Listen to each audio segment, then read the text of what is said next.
Hey everyone, Dan here. Thanks a lot for tuning in as I kick off another season of the podcast. I'm a middle school teacher, and this thing is my passion project. A chance for me to talk to some really cool people in education, share their wisdom with you, and yes, improve my own practice. This season promises to be another good one with some very cool and creative thinkers joining me in the coming months.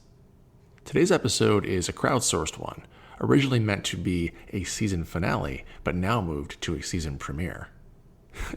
Delusions of grandeur over here.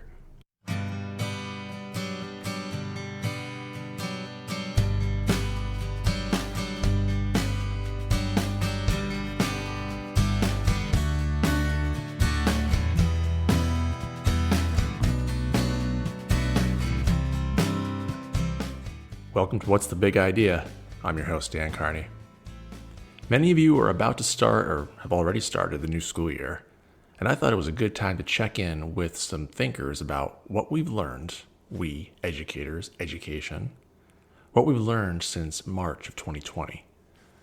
The internet is full of lessons learned, think pieces, and lengthy prescriptions on how education should or should not change in the face of a COVID disruption, which frankly is still going on. I pose this question: what have the last 2+ years revealed about education, students, schools, or teachers, or all of the above, to a panel of contributors? And there are so many ways to answer this question, and I intentionally left it wide open to see what they had to say. And be warned, I'll be putting in a big plug for all my guests and the amazing work that they're doing, and I'll link them in the show notes. Setting the table for us is Celeste Kirsch from the excellent Teaching Tomorrow podcast. When thinking about what the last 2 years have revealed about schools and education, I keep coming back to this article that I just read called Teachers Act Like We're Robots by Iona Literat. And she's basically looking at what young people have been posting on TikTok and what that says about online learning, especially during the first wave of the lockdown. And I'm just so struck by the fact that the system is not working for anybody. The system doesn't work for young people. You know, this study that Literat did, she was looking at how young people are overwhelmed, they're exhausted, they're burnt out, they're feeling like they're drowning in work. And this is really at the start of 2020 when teachers were in emergency distance learning mode. But I don't know if it's gotten that much better. When we're in this state of the pandemic and we're layering on standardized testing, we really are in this contradictory state where we're saying, take care of yourself, please try to avoid burnout, and these are the mental health supports. And on the other hand, we're also saying, testing really matters and grading really matters, and please get these report cards out.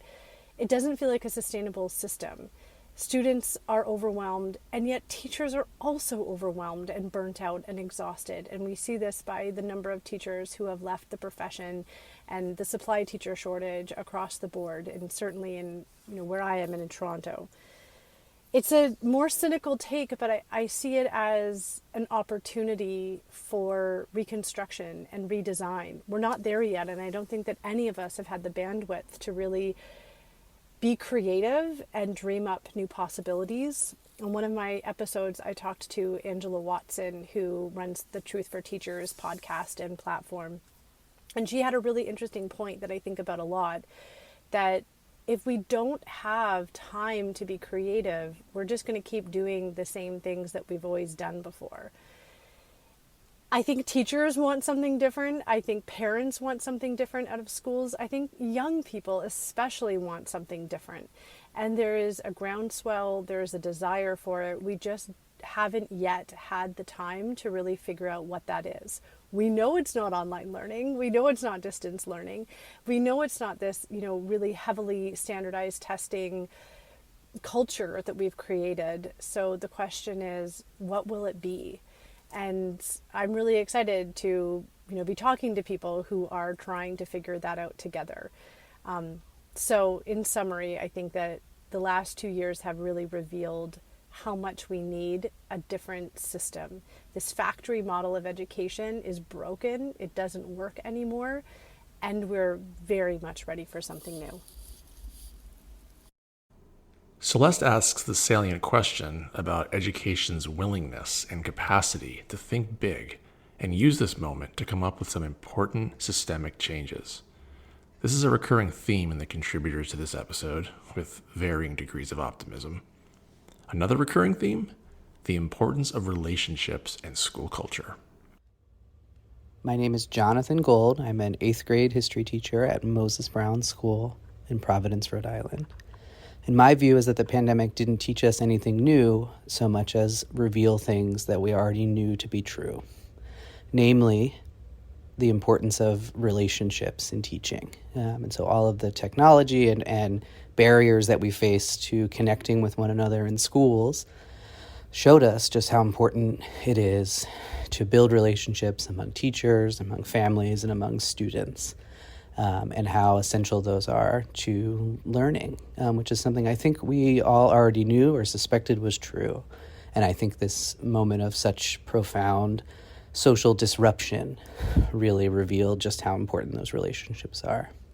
I think another thing that the pandemic revealed is just the gap, the socioeconomic gap in schools and access to resources and materials, which again is something that we already knew, but I think the trauma of the pandemic really put at the forefront of people's minds just how wide the gap is in between the haves and the have-nots within American society and the resources and access that people have. And I hope that coming out of the pandemic will address some of those socioeconomic inequalities with more purpose and more clarity given how clear they became during the pandemic. Hi everyone, this is Kayla Duncan, co-author of Learning That Transfers, Designing Curriculum for a Changing World, and I'm an innovation specialist for a suburban public school district. And what I've noticed over the past 2 years is that COVID wrecked our human connection. And sure, I believe that there are things we can do instructionally to motivate and engage students, things systemically we can do to support our teachers, but I think it all boils down to we need an immense focus on connection. I believe the strength and intentionality for our connections can build the culture needed for our students and our teachers to thrive. Right now, with everything happening, with teachers being questioned, curriculum being questioned, we really need that community trust. And I believe that will happen when we have this partnership where all stakeholders are working together for the benefit of our students. Our students, our teachers need to feel safe and supported. And so I think that the biggest revelation is that we need that to be the priority over the academic performance right now.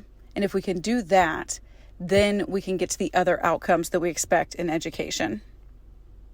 John Gold teaches in Rhode Island, as he mentioned, and he's written for Learning for Justice on topics like teaching hard history. I highly recommend his articles, which I'll be linking in the show notes. Kayla is one of the authors of Learning That Transfers, a deep dive into the benefits of conceptual teaching and learning.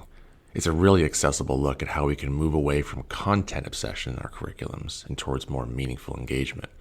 More on that notion later. But now let's turn to a couple international educators. Hi, so my name is Leo Thompson. I'm a British international education consultant based in Austria, Europe, and working with international schools across multiple cultures. So first of all, I think we noticed that the educators really got it done, no matter what. And they faced huge hurdles, huge obstacles, not least the technology, sort of the upheaval in their own lives, having to work from home in lockdown and quarantines. And, this word, sort of resilience, one of these R words in education has come up over and over again, and perseverance and flexibility. And there's been a lot of focus in schools on character traits. I think a real culture of caring, giving and kindness has manifested itself. The level of preparedness to manage the pandemic and ongoing student learning differed. And often this was tied to the economic circumstances, socioeconomic circumstances and fortunes of schools and families. So partly geographic. Private independent sector found it easier to switch and revert because of this. And national schools, I would say, in the global south found it really much more challenging and hard to be really innovative. And although many did, and I read a McKinsey report, for example, in some villages in Africa and India, they were using radio to communicate and teach. And I think in one example, even the village sort of Tanay system from a mosque, I think, was used as well. And so, tremendous innovation, tremendous effort there. I think another area that I've seen a lot more concentrated focus on, we've learned a lot more about mental health and well-being. And these issues have really come to the fore, kind of like, the base of Maslow's pyramid. What has been hidden and what is invisible? What has the cost been to students and staff? Because there's been a lot of mental trauma, a lot of loss. Thank you very much for your interest, and I really look forward to listening to others and their feedback and perspective from wherever they are as part of Dan's podcast. For me, I think the last 2 years has really surfaced for me and the communities that I work in is really the need for schools to really emphasize the importance of empathy and well-being. We've seen this manifest through how the response to COVID sometimes has felt really varied when perhaps it didn't need to be. And then I think about all the work that schools and organizations and really we need to do globally at a larger scale to really disrupt systems of oppression. And I think that's all connected and that's all related. When you talk about the disproportionate impact of COVID on BIPOC communities or people who are marginalized, like those are important things we need to unpack. So I think our role in schools is to really kind of reimagine and rethink what our curriculum should be, what it stands for, what are the things we want to teach our students, and really moving away from such a content-heavy and content-driven model of education to a more conceptual approach that really kind of connects to empathy and to well-being. I think there's got to be space held in, when we talk about COVID being over and whatever that might feel or look like for the communities you work in. But I think once you kind of get that point, it's really how do we process and really kind of tackle what some of the important, conversations that have surfaced as a result of this. There's a lot of talk about mis and disinformation happening. We talk about the continued important dialogue around peacekeeping and tackling systems of oppression. I think it's all sort of related in many regards to what education can or should look like in post-COVID. I think teacher training programs are really going to have to rethink what they're emphasizing as we sort of graduate teachers out of teacher training programs. I think and at a more practical level, getting people to understand that this is still an amazing profession and you can have such a powerful impact on people. So I joked a lot about the job changing, and that comes up quite a bit. And I've said I missed the contact tracing class in teachers college, and those sort of nuts and bolts things of your job that have changed. But really reimagining our role as educators of the whole child, their heart as much as their minds is a really important part. And I think that's what I hope education really focuses on moving forward in this. Coming out of the last sort of two and a half years of such tremendous disruption and upheaval. That's Leo Thompson from the Council of International Schools and Tanay Naik from the UN School in Hanoi, Vietnam. I was really thankful for Leo's perspective, especially regarding the global South and the recognition that less economically developed nations found innovative ways to reach their students.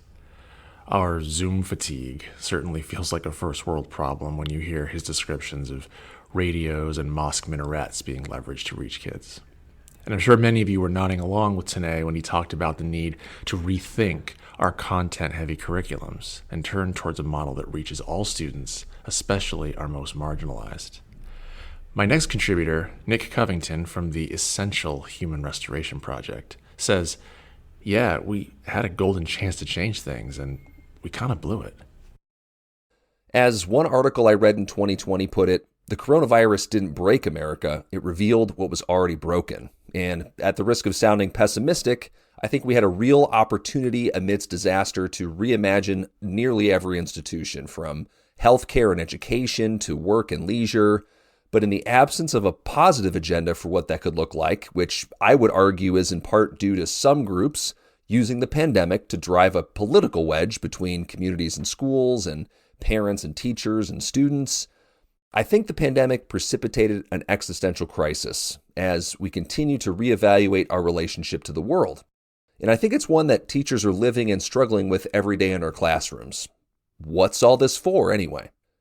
But I think the silver lining, if such a thing can be found, is that people both inside and outside of formal education were galvanized by their circumstances to demand change. If not for this, and not now, when?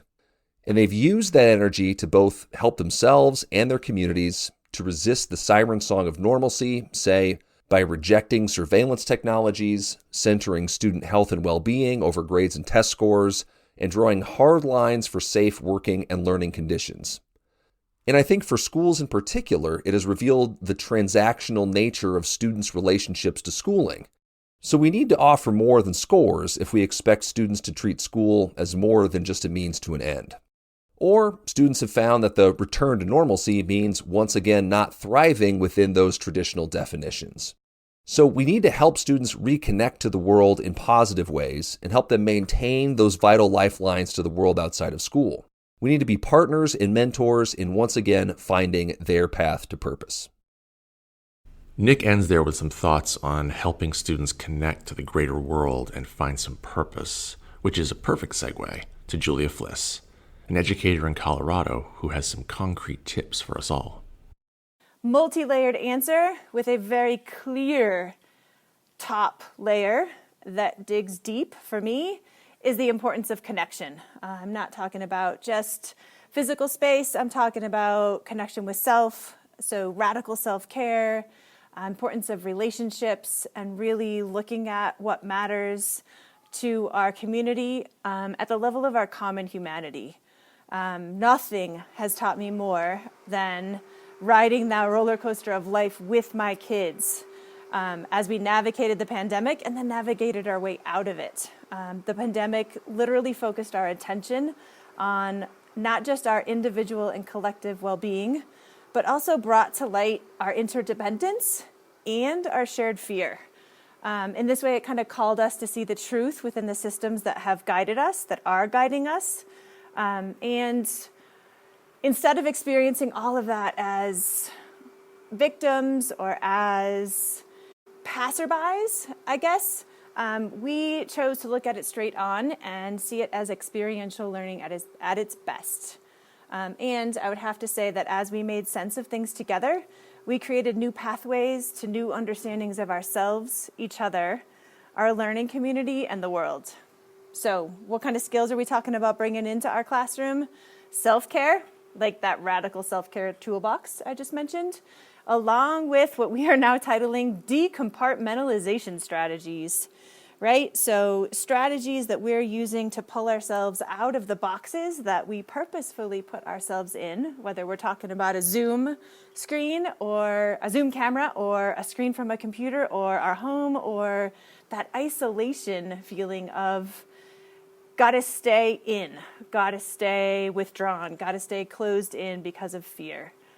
We also brought in media literacy, critical thinking and conversation, especially about events that happened during the world, or events that happened in the world during the pandemic, the art of storytelling, whose story is showing up, whose story is missing, and questioning. Yep, the art of questioning. More than anything else, the last 2 years have inspired some of the deepest questions I've ever heard from kids in my 20 years of teaching ever.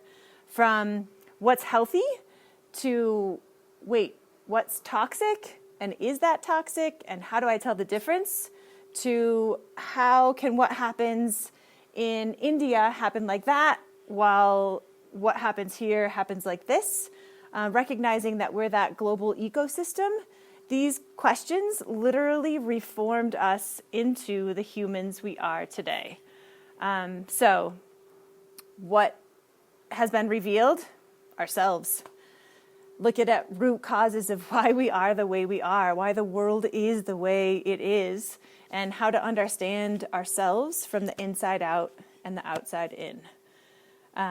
If I ask a kid that question, one of my favorite kiddos is actually right here, right now, and I asked Quinn that question. He said, you know what? Biggest learning I had is that teachers don't actually live at the school, right? So now he sees teachers as humans. And I see us, ourselves, as these beautiful beings who get to create an understanding of ourselves, our learning community, and each other. in a way that draws in experience and honors the amazingness, the amazing beings that we all are. As you could probably tell from that clip, Julia has a keen interest in helping her students make self to local to global connections in their work, giving her students that sense of a larger purpose. What about our purpose? What about teachers who got out there and get out there each and every day and put in the work of inspiring students and cultivating tomorrow's change agents? Leo made a point to praise teachers who got it done these past 2 years. And my final contributor, well, she so eloquently explains, that's why we're here. My name is Jessica Kirkland. I'm a high school English teacher in Northern Virginia, just outside of Washington, D.C. I think the last 2 years have revealed that to show up in schools each day and connect as humans and engage in the process of learning and failing and growing together is truly an act of resistance. Education is under attack. Teachers, school boards, curriculum, and with new legislation in many states, even the students and their families are under attack. We are the ones that hold this line together. To show up each day and connect with one another when so much tries to divide us is an act of resistance. To see and treat each other with dignity and humanity when so many policies seek to strip it away is an act of resistance. To engage in the hard work of thinking critically and honing our skills and gaining knowledge is to resist the idea that there is little hope of a better future. It's to resist the idea that nothing can change. And it can be challenging and difficult because it's asking us to constantly commit to something bigger than ourselves, to a collective good and well-being in the face of so much strife and conflict and dehumanization. It's an endlessly human endeavor. But there is profound hope to be found in every classroom in this country. However the world rages on around us, and it does, inside our classrooms, children are still children. They bring with them all the goodness and lightness and possibility that children have always possessed. The ability to help them form connections with one another so that they can protect each other and engage meaningfully and recognize their shared humanity and share their knowledge with one another so that they can build and tear down and create and reimagine will always be the most important aspect of education. It's the connections that sustain us and make us stronger. It's the whole reason we're still here doing any of this at all. And if it weren't so important, it wouldn't be under such attack. And it's a line worth holding. Wow, how about that as a closing thought? Jessica Kirkland with some very poignant words on what it means to teach in 2022. A big thanks to all my contributors for sharing their views on what the last 2.5 years have taught us. If you're interested in learning more about the work of these contributors or contacting them, check out the show notes for more information. For my part, I want to reflect a bit on what Julia said about the pandemic being experiential learning. If we're not connecting teaching and learning to real life, then we are missing golden opportunities. That has always been the case. And the pandemic is real life. It's what we all were going through as a society, as a planet. And the idea that students somehow missed out on learning, or there was the dreaded learning loss, it's just bullshit. We went through the pandemic together. We continue to go through it together. And if we are not tapping into this shared experience in schools, in our classes, making those connections, yes, learning might look different. Right? Schools that insisted on sticking with the old testing regimes and the old curriculum, yeah, they missed out. And yes, they probably couldn't figure out how to make that square peg fit in the round hole. But the pandemic changed things, or at least gave us the opportunity to.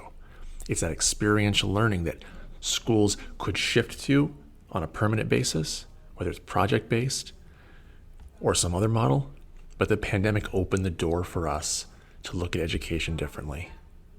And I hope that more schools embrace that. Thanks so much for listening and checking out this episode of What's the Big Idea.